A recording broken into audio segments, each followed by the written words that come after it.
بسم اللہ الرحمن الرحیم۔ جدید دور میں کہ جہاں آج ہم نے زمین کا کونا کونا چھان مارا ہے، یہاں تک کہ ہم دوسرے سیاروں پر بھی قدم رکھ چکے ہیں، لیکن پھر بھی یاجوج ماجوج کی جائے رہائش ہم کیوں نہیں ڈھونڈ سکے۔ یاجوج ماجوج کے بارے میں بے تحاشا افسانوی باتیں بھی مشہور ہیں کہ جس وجہ سے عام لوگ تو یاجوج ماجوج کو انسانی مخلوق ہی نہیں سمجھتے۔ کیا یہ بات درست ہے کہ یاجوج ماجوج کی قومیں حضرت حوا کے بغیر ہی حضرت آدم علیہ السلام کے نطفے سے پیدا ہوئی تھی؟ آئیے آج یاجوج ماجوج کی قوموں کا ذکر قرآن و حدیث کی روشنی میں کرتے ہیں۔ سب سے پہلے تو بات کرتے ہیں ان قوموں کی تخلیق کیسے ہوئی۔ اس بارے میں علامہ حافظ ابن حجر عسقلانی فتح الباری میں ایک ضعیف روایت حضرت کعب رضی اللہ تعالی عنہ کے حوالے سے پیش کرتے ہیں کہ یاجوج ماجوج حضرت آدم کی اولاد میں سے ہیں کہ ایک دفعہ ان کا نطفہ زمین میں گھل مل گیا اور زمین میں پھر ان کی تخلیق ہوئی۔ مصنف اس روایت کو خود ہی یہ کہہ کر جھٹلا دیتے ہیں کہ انبیاء علیہ السلام احتلام سے پاک ہوتے ہیں، اس لیے یہ ممکن ہی نہیں، اور ویسے بھی یہ ایک بہت ضعیف روایت ہے کہ جس کی سند صحیح نہیں۔ مختلف روایات اور تواریخ کی کتابوں سے جو ثابت ہوتا ہے وہ یہ ہے کہ یاجوج ماجوج دو قبیلے تھے جو کہ حضرت نوح علیہ السلام کے بیٹے یافس کی اولاد میں سے تھے۔ یاجوج ماجوج دو سردار تھے جنہوں نے ایک دوسرے کی بہنوں سے شادی کی اور قسم کھائی کہ اب وہ اپنے خون میں ملاوٹ نہیں کریں گے، اسی لیے انہوں نے اپنے بیٹے بیٹیوں کی شادیاں بھی آپس میں کی۔ ان کی نسل پروان چڑھنے لگی۔ کہا جاتا ہے کہ ان کی عورتیں ایک ہی حمل سے بیک وقت 4 بچے جنتی تھی، جس وجہ سے ان کی نسل بہت تیزی سے پھیلی۔ یہ انسان ہیں اور کافر ہیں، یہ جس جاندار کے پاس سے گزرتے اسے کھا جاتے تھے۔ یہ موسم بہار میں اپنے غاروں سے نکل کر سبزہ کھا جاتے اور خشک چیزیں اٹھا کر لے جاتے۔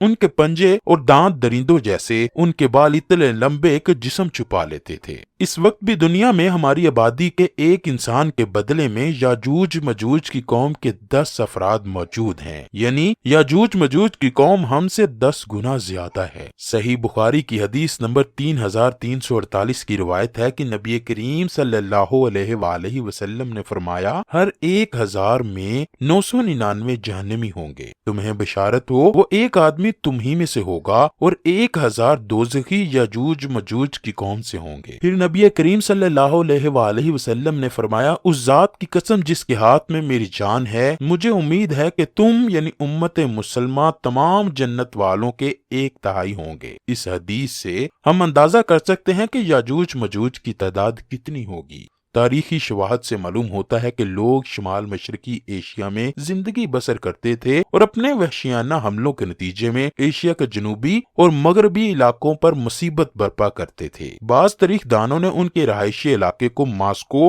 اور توبسے کے آس پاس بتلایا ہے، اور بعض کا خیال ہے کہ یاجوج ماجوج کا شہر تبت اور چین سے بحیرہ منجمد شمالی تک اور مغرب میں ترکستان تک پھیلے ہوئے تھے۔ قیامت کی 10 عظیم نشانیوں میں سے ایک یاجوج ماجوج کا ظہور بھی ہے۔ اللہ پاک قرآن مجید میں فرماتا ہے، یہاں تک کہ یاجوج اور ماجوج کھول دیے جائیں گے اور وہ ہر بلندی سے دوڑتے ہوئے آئیں گے۔ یاجوج اور ماجوج کا وجود ذوالقرنین کے عہد سے تعلق رکھتا ہے۔ ذوالقرنین ایک بہت ہی نیک صفت انسان اور ایک عظیم بادشاہ تھے۔ اللہ پاک نے انہیں قوت و طاقت سے نوازا تھا اور انہوں نے مشرق سے مغرب تک اپنی حکومت قائم کر لی۔ تمام بادشاہوں اور ممالک پر انہی کی مطلق العنانی تھی اور انہوں نے مشرق اور مغرب کے دور دراز کے سفر طے کیے۔ ان کا تذکرہ قرآن مجید کی سورہ کہف کی آیات 83 تا 98 میں ملتا ہے، جس کی تفسیر ہمیں احادیث میں بھی ملتی ہے۔ اسی زمانے میں یاجوج ماجوج نے بھی قتل و غارت کا بازار گرم کر رکھا تھا۔ وہ ایسے وحشی تھے کہ انسان کو زندہ چیر پھاڑ دیتے اور خون کی ندیاں بہانا ان کا معمول تھا۔ جب بھی کوئی علاقہ فتح کرتے تو وہاں موجود جوان لڑکیوں کا خون پی جاتے، جس سے وہ خود کو دوبارہ جوان محسوس کرتے۔ پھر جب حضرت ذوالقرنین فتوحات کرتے کرتے یاجوج ماجوج کے قریب پہنچتے ہیں تو وہاں کے لوگ ان سے شکایت کرتے ہیں کہ ہمیں کسی طرح اس ظالم قوم سے نجات دلائیں۔ اللہ پاک سورہ کہف کی آیت نمبر 93 تا 98 میں فرماتا ہے، یہاں تک کہ جب 2 دیواروں کے درمیان پہنچا، ان دونوں کے پرے اس نے ایک ایسی قوم پائی جو بات سمجھنے کے قریب بھی نہ تھی۔ انہوں نے کہا، اے ذوالقرنین، یاجوج ماجوج اس ملک میں بڑے بھاری فسادی ہیں، تو کیا ہم آپ کے لیے کچھ خرچ کا انتظام کر دیں اس شرط پر کہ آپ ہمارے اور ان کے درمیان ایک دیوار بنا دیں۔ اس نے جواب دیا کہ میرے اختیار میں میرے پروردگار نے جو دے رکھا ہے وہی بہتر ہے، تم صرف قوت و طاقت سے میری مدد کرو، میں تم میں اور ان میں مضبوط حجاب بنا دیتا ہوں۔ مجھے لوہے کی چادریں لا دو، یہاں تک کہ جب ان دونوں پہاڑوں کے درمیان دیوار برابر کر دی تو حکم دیا کہ آگ تیز جلاؤ۔ تا وقت کے لوہے کی ان چادروں کو بالکل آگ کر دیا تو فرمایا میرے پاس لاؤ، اس پر پگھلا ہوا تانبا ڈال دو۔ بس تو ان میں اس دیوار کے اوپر چڑھنے کی طاقت نہ تھی اور نہ ان میں کوئی سوراخ کر سکتے تھے۔ کہا یہ صرف میرے رب کی مہربانی ہے، ہاں جب میرے رب کا وعدہ آئے گا تو اسے زمین بوس کر دے گا، بے شک میرے رب کا وعدہ سچا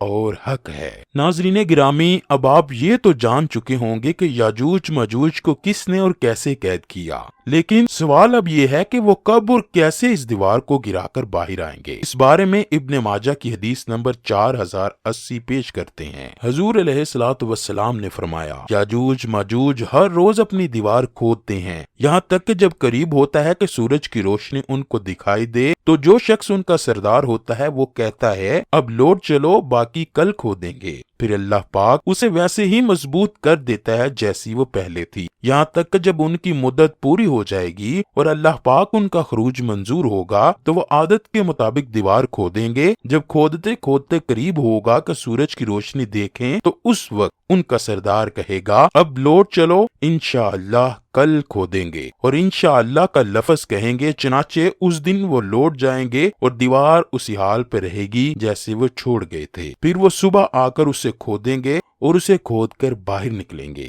محدثین و مفسرین میں یاجوج ماجوج کی قوم اور ذوالقرنین کی دیوار کے حوالے سے بہت سے اختلافات پائے جاتے ہیں۔ اب تک 5 ایسی دیواریں سامنے آ چکی ہیں جن کے بارے میں قیاس کیا جاتا ہے کہ ان کے پیچھے ہی یاجوج ماجوج کو قید کیا گیا ہے۔ ان میں سے ایک دیوار چین بھی ہے، لیکن یہ عام مسالے سے بنی ہوئی ہے۔ یمن میں دیوار مارب کے بارے میں بھی سد ذوالقرنین ہونے کا گمان کیا جاتا ہے، لیکن یہ سیلاب روکنے کے لیے بنائی گئی تھی۔ کفکار میں دریائے خضر اور بحر اسود کے درمیان دیوار کی طرح کا پہاڑی سلسلہ شمال اور جنوب کو الگ کرتا ہے۔ یہاں ایک لوہے کی دیوار بھی نظر آتی ہے جس کے بارے میں لوگ قیاس کرتے ہیں کہ یہی ذوالقرنین کی دیوار ہے۔ ایک دفعہ ایک صحابی نے رسول اللہ صلی اللہ علیہ وآلہ وسلم سے عرض کیا کہ میں نے اس دیوار کو داری دار چادر کی طرح دیکھا ہے جس کی ایک دھاری سرخ ہے اور ایک کالی ہے۔ اس پر رسول اللہ صلی اللہ علیہ وآلہ وسلم نے فرمایا واقعی تم نے اس کو دیکھا ہے۔ باقی یہ دعویٰ کہ سائنس کی ترقی کی وجہ سے اب دنیا کا کوئی چپا چھپا نہیں بچا، یہ دعویٰ غلط ہے اور بے دلیل ہے۔ جس دیوار کی اور جس قوم کی حق تعالیٰ نے خبر دی ہے وہ صحیح اور درست ہے اور اس پر ایمان لانا واجب ہے اور اس کی تصدیق فرض ہے، مگر ہم کو اس دیوار کا موقع محل معلوم نہیں۔ بلا شبہ عقلاً یہ ممکن ہے کہ ہمارے اور ان کے درمیان میں بڑے بڑے سمندر یا بڑے بڑے پہاڑ حائل ہوں۔ اب سوال یہ پیدا ہوتا ہے کہ پہلے دجال کا ظہور ہوگا یا پھر یاجوج ماجوج کا؟ صحیح مسلم کی حدیث میں کچھ اس طرح روایت ہے کہ رسول اللہ صلی اللہ علیہ وآلہ وسلم نے فرمایا جب دجال کا ظہور ہو جائے گا تو حضرت عیسیٰ ابن مریم علیہ السلام دمشق کی مشرقی جانب سفید مینار پر زرد کپڑوں پہنے ہوئے 2 فرشتوں کے بازوؤں پر ہاتھ رکھتے ہوئے اتریں گے۔ ان کی سانس کی باب جس طرف جس کافر کو بھی پہنچے گی وہ ہلاک ہو جائے گا۔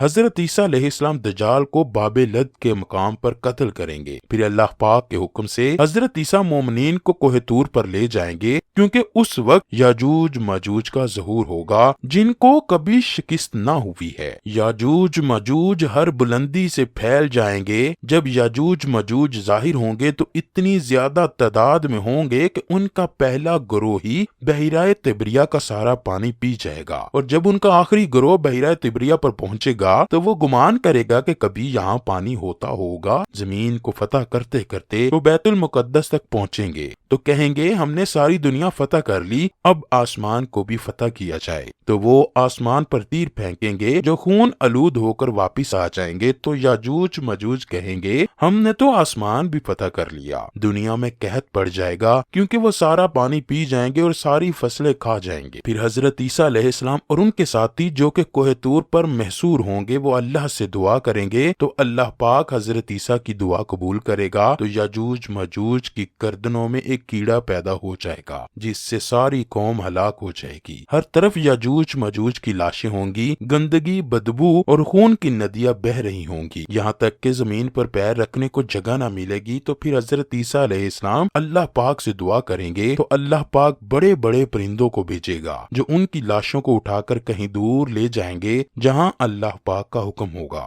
رسول اللہ صلی اللہ علیہ وآلہ وسلم نے فرمایا، اس ذات کی قسم جس کے ہاتھ میں میری جان ہے، زمین کے جانور ان کا گوشت اور چربی کھا کر خوب موٹے ہوں گے۔ جب پرندے ان کی لاشوں کو اٹھا کر لے جائیں گے تو ان کے تیر کمان اس مقدار میں زمین پر ہوں گے کہ مسلمان ان کے تیر اور کمانوں سے 7 سال تک ایندھن جلا سکیں گے۔ اس کے بعد اللہ پاک ایسی بارش برسائے گا کہ سب کچھ اس میں بہہ جائے گا اور زمین ساری دھل کر پاک ہو جائے گی۔ پھر زمین پر ایسے پھل اگیں گے کہ ایک انار ایک جماعت کے لیے کافی ہو جائے گا۔ دودھ میں ایسی برکت ہوگی کہ ایک اونٹنی کا دودھ ایک بڑی جماعت کے لیے کافی ہوگا، ایک بکری کا دودھ ایک گھرانے کے لیے کافی ہوگا۔ پھر کئی سال تک لوگ ایسے ہی رہیں گے۔ پھر اللہ پاک ایک ٹھنڈی ہوا بھیجے گا جو سارے مومنین کی جان لے لے گی اور باقی لوگ گدھوں کی طرح کھلے عام زنا کریں گے، ظلم و زیادتی پھیل جائے گی، پھر انہی لوگوں پر قیامت برپا ہوگی۔